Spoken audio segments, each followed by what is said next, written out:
I bow to all the seekers of truth.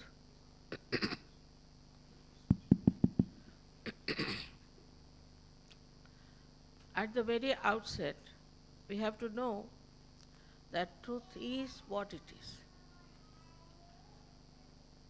We cannot change it. We cannot transform it. Also, we cannot know it at human awareness. We have to become a subtler being. As Christ has said, you are to be born again. Something has to happen to us to know the truth.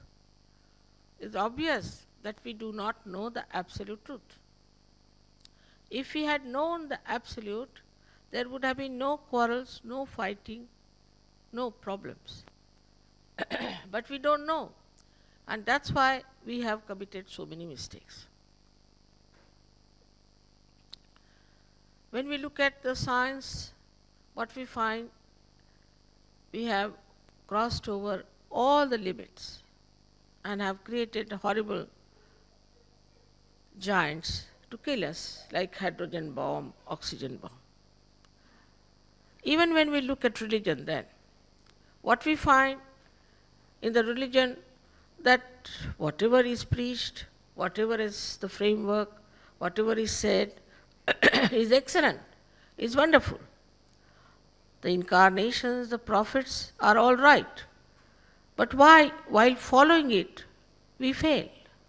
We cannot do it. What is the reason? We may belong to any religion, but we are capable of committing any sin. So what's wrong with it? Why it is that whatever we have been preached, whatever we have learned mentally, doesn't work out? It's an obvious thing to know that we do not know the absolute truth, and that truth, whatever it is not innate within us, is not within ourselves. It is from outside. And so whenever we try to do something, even when we try to be charitable, ego might crop in. One may try to make money, one may try to get to power. Whatever is the goodness within us, after some time, in many people it falters and it does something else which it should not have done. Also see the ecological problems and other problems we have now. Can you believe it that all these problems are because of human beings? They are not because of divine or divinity. But the divinity is within you. It is within you. You have already seen this mechanism and you have been explained about it. This mechanism does exist within us. Now whatever I am telling you, you need not take me blindfolded. Blind faith is not going to help you. But scientifically, if you see, you should accept me as some sort of a hypothesis, and if it is proved, that as honest people, you have to accept it. Because this is for your benevolence.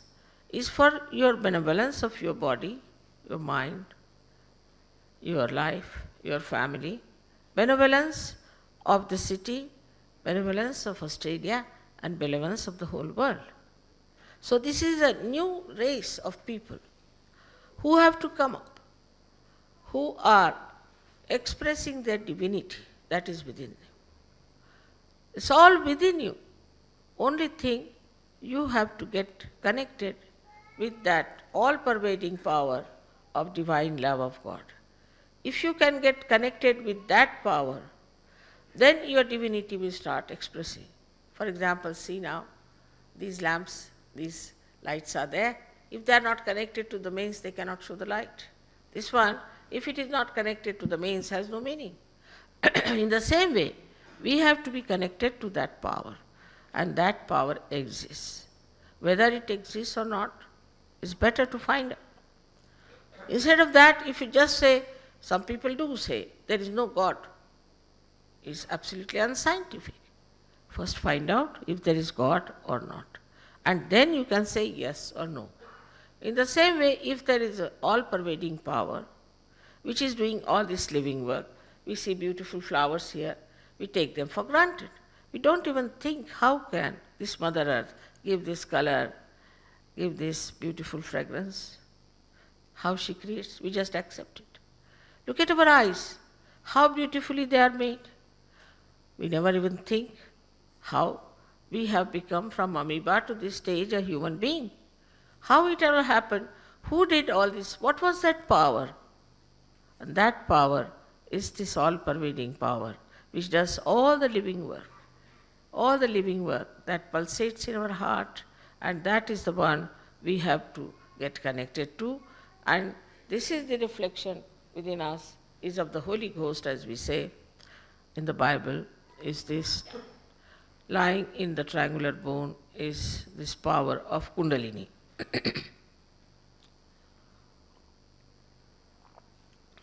Now,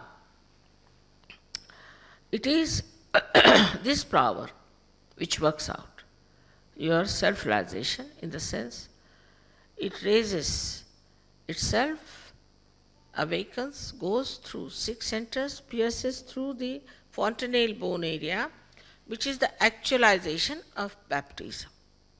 It has to be an actualization. Somebody just puts some water on your head, now you are baptized. You do not. What has happened? What is so special? Everybody is the same, whether they are Hindu, Christians, Muslims, no difference at all.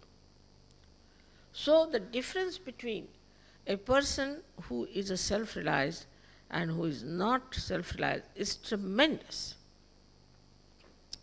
Firstly, as they must have told you, that it cures you of incurable diseases. It does.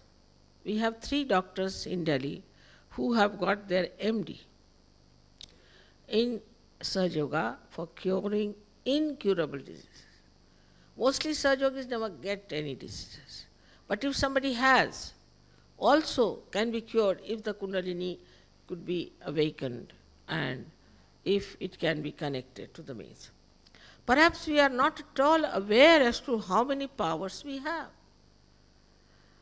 We are just only thinking we are human beings. No, we are superhuman beings, and we can be very easily that.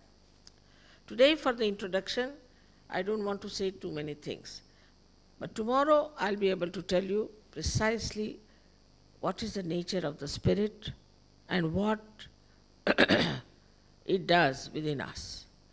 It's very important to understand that if we are not this body, this mind, this ego, these conditionings, and if we are the pure spirit, then what is the nature of the spirit? What does it do? And then what becomes of us?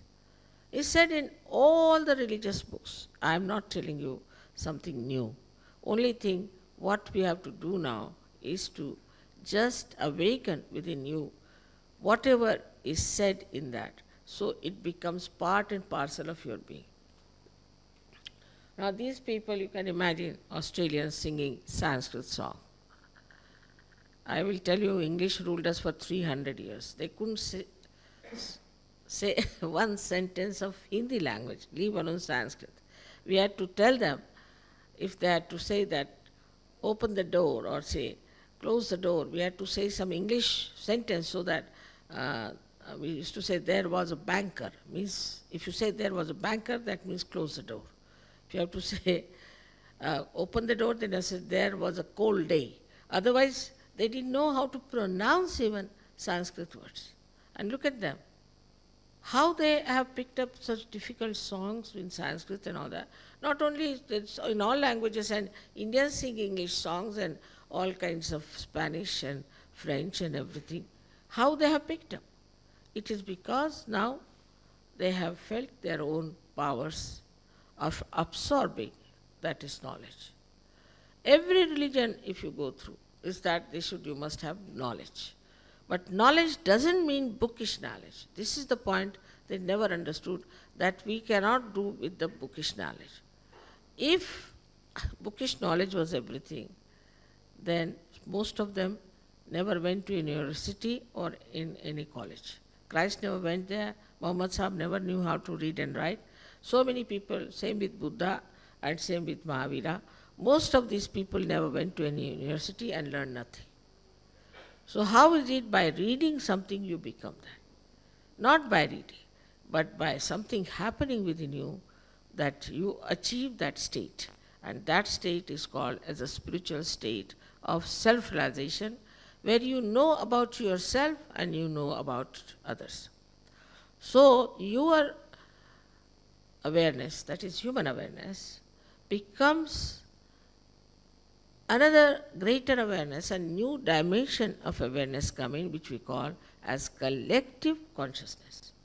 We are not collectively conscious. We want to be collective, but we are not conscious. For example, we don't know what's wrong with us inside and what's wrong with others. After realization, you feel a cool or a warm breeze coming out of your head, hands, fingers, and also out of your fontanelle bone. But then you have to just learn what do these things mean, the decoding of it. Even if you put 10 people and cover their eyes and ask them what's wrong with this person, they'll all show the same finger. And then you ask that person, is this wrong with you? He said, how do you know?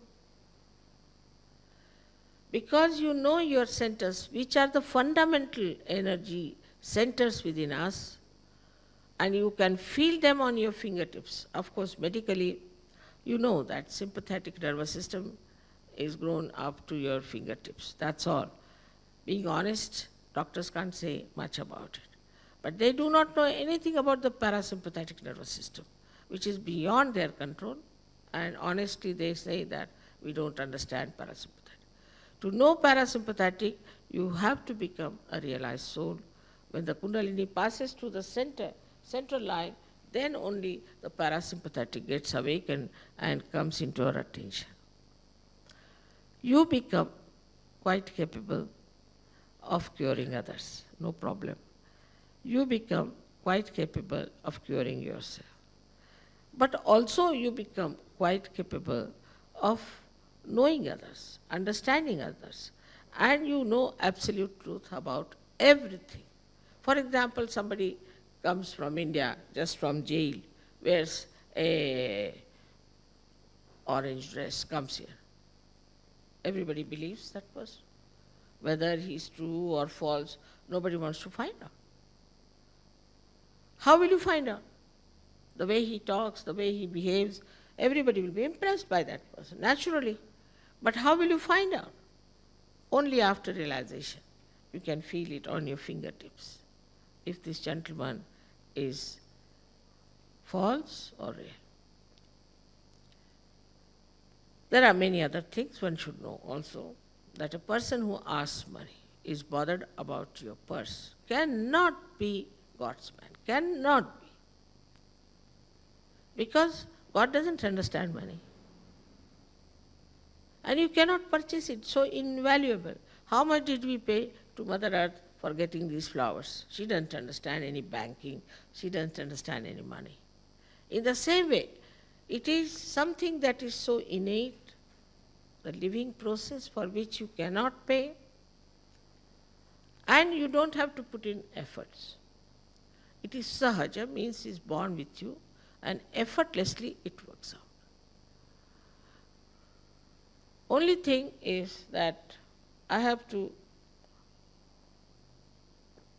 request you before we start our process of awakening, that there are 3 conditions we have to follow. One of them, the foremost, is this, that you should be confident that you are all capable of getting your self-realization. All of you. After all, you are human beings, the epitome of evolution. All of you can get your self-realization. Of course, if somebody is very arrogant and doesn't want to have his realization, I cannot force it, because I respect your freedom. If you don't want to have it, it cannot be done. It cannot be forced. The second condition, that means in the first case, you have to be self-confident. The second condition is that you should not condemn yourself at all. You should not say that I am guilty. You should not judge. After all, you are human beings. Only human beings can commit mistakes. You are not gods. So if you have committed mistakes, all right, doesn't matter. At this present moment, you are not committing any mistakes. And we are dealing with the present moment. So forget it. Don't feel guilty. If you feel guilty, this center here on the left side catches very badly. As a result of that, you get what we call a disease called angina. Mostly, otherwise you might get spondylitis, you might get also lethargic organs. So to feel guilty is something mental, artificial, and just in the brain working out and torturing. There's no need to feel guilty at all.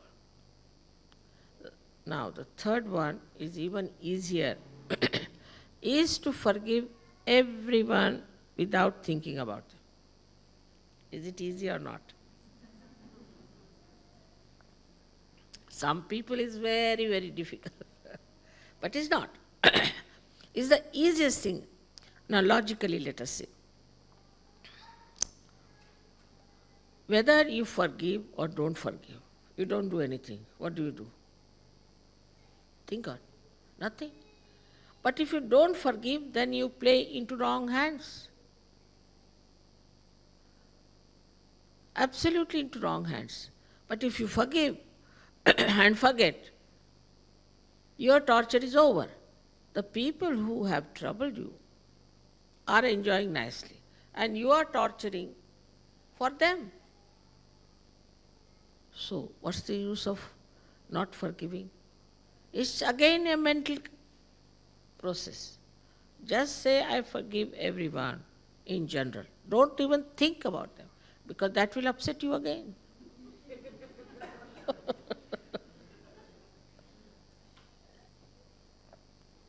In general, you have to forgive everyone. You will feel lighter just now. Just now, if you feel that way, you will feel much lighter and you will be very happy that it's over now, the headache is over. So, firstly, you have to be very self-confident. Secondly, you are not to feel guilty. And thirdly, you have to forgive everyone without thinking of anyone whatsoever in general. These are the three conditions. Also, those who want to have self-realization should stay on. Those who do not want can leave the hall. But don't leave at the time when we are awakening, and you should not keep your eyes open and watch at everyone, because all the time we do that, looking at others. But this is the time we have to look at ourselves. So I would request you, those who don't want can leave the hall. It will be very civil on their part. But those who want it should know there will be no problem. Nothing, it's your own properties. This is your own power which will express itself, for which you don't have to pay. So this is absolutely as simple as that.